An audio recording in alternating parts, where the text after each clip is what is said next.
Let's begin with the Director of Public Prosecutions, Nuruddin Haji, who is tonight fighting back attempts to remove him from office. Haji says although the bid to remove him is not giving him sleepless nights, the rule of law needs to be followed for the criminal justice system to work. Speaking at the official launch of the strategic plan for the National Council on Administration and Justice in Mombasa, the DPP expressed frustration at what he called the lack of unity within the council and appealed to the council members to stick to their roles as stipulated in the Constitution. In the wake of petitions seeking his removal from office on allegations of mismanagement of cases, the Director of Public Prosecutions, Nuruddin Haji, has broken his silence, the DPP citing that the rule of law needs to be followed for the criminal justice system to work.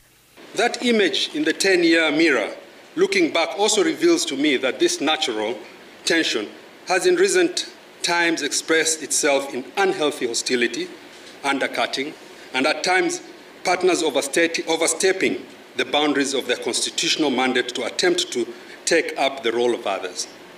This ultimately obstructs the cause of justice, with some partners unwilling to subject or submit themselves to constitutional scrutiny and accountability by fellow partners within the NCAJ.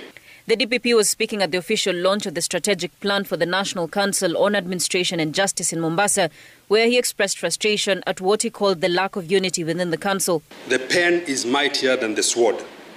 Even when the sword apprehends, at the end of it, it is the pen that decides.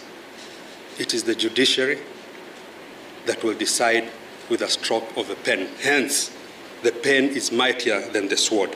In the recent past, the DPP has found himself on the receiving end of accusations of mismanagement of cases, with the latest petition being filed by Nairobi businessman Francis Njeru at the Public Service Commission.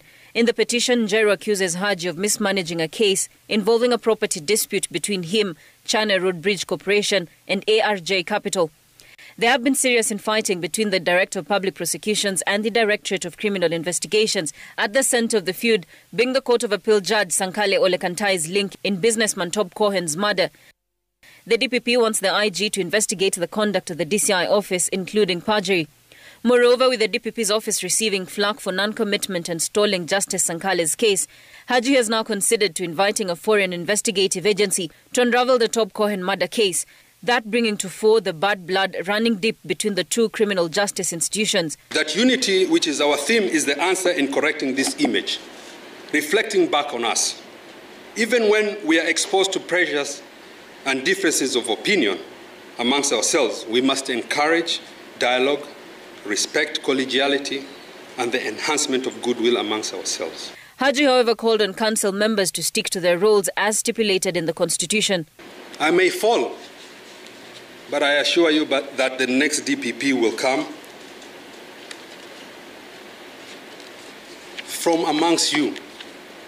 And I assure you that the next DPP, if I do fall at all, will come with more gusto to pick from where I've left.